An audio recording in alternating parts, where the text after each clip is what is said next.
Everyone, কেমন আছো তোমরা? আশা করছি সবাই ভালো আছো। তো আজকে আমাদের বালক সংঘ মাঠে বসন্ত উৎসবের প্রোগ্রাম আছে। তো ওখানেই যাব, ভাবছি শাড়ি পরবো।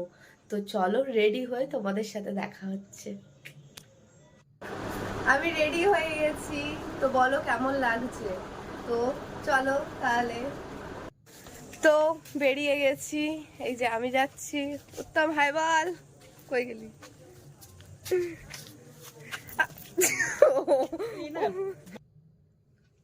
তারপরে এখানে আমি ভিডিওটা চালু করি, আর এই গাধা দেখতেই পাইনি যে আমি ভিডিওটা অন করেছি। ও আমাকে বলছে এই ভিডিওটা অন কর। তারপরে ওকে দেখালাম যে এই দেখ আমি ভিডিও অন করেছি।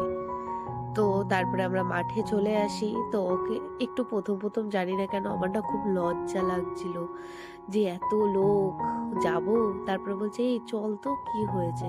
তারপরে যেতেই দেখি আমার সব স্কুল বান্ধবীরা এখানে রয়েছে। এখানে যত বান্ধবী দেখছো সব কটাই আমার স্কুলে পড়তাম আমরা একসাথে। তো তারপরে আমরা এখানে কিছু ফটো তুলে নিই, খুব সুন্দর সুন্দর ফটো তুলেছি। মানে ফটো বলতে গেলে প্রচুর ফটো তুলেছি। আর এখানে বলতে গেলে অনেক বান্ধবীরই বিয়ে হয়ে গেছে, বিয়ে হয়ে বাচ্চাও হয়ে গেছে। আর আমি ভাবছি যে আমার বিয়েটা যে কবে হবে।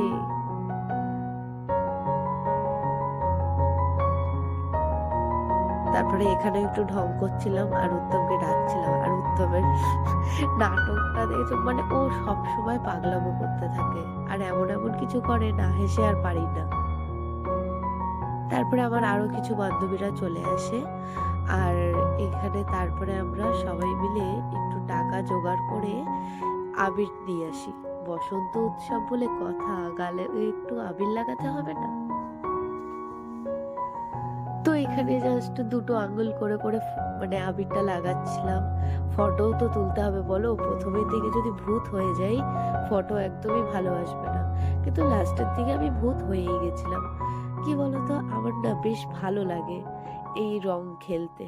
এজন্য কেউ যদি আমাকে ভূতও বানিয়ে দেয় আমার এক ফোঁটাও খারাপ লাগে না, কারণ আমি খুবই আনন্দ লাগে। দেখেছো কত সুন্দর করে লাগাচ্ছি, এত ভদ্র কিন্তু আমরা একদমই নয়।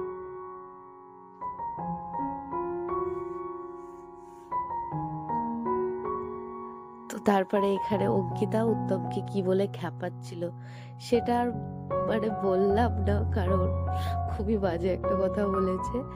আর এখানে উত্তম ভিডিও করছিল যে বল বল আরেকবার বল। আর এই যে স্টেজটা দেখছো এটা কিন্তু আমার বাবা করেছে। আমার বাবা যে এত সুন্দর কাজ করতে পারে আমি জানতামই না এটা না দেখলে। আর দেখেছো, এই দেখো ওর পাগলামো যেন শেষই হয় না। আর এমন এমন করে না হেসেও আর পারি না।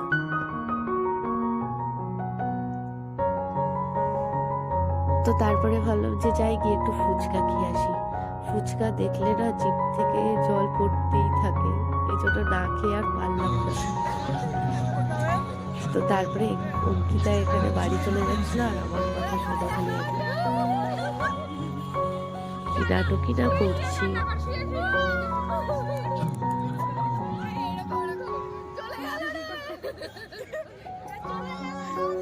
এই হয় মানে স্কুল বান্ধবীদের সাথে দেখা হলে। আর এখানে দেখেছো মানে উত্তমকে কিরকম ভূত করেছি।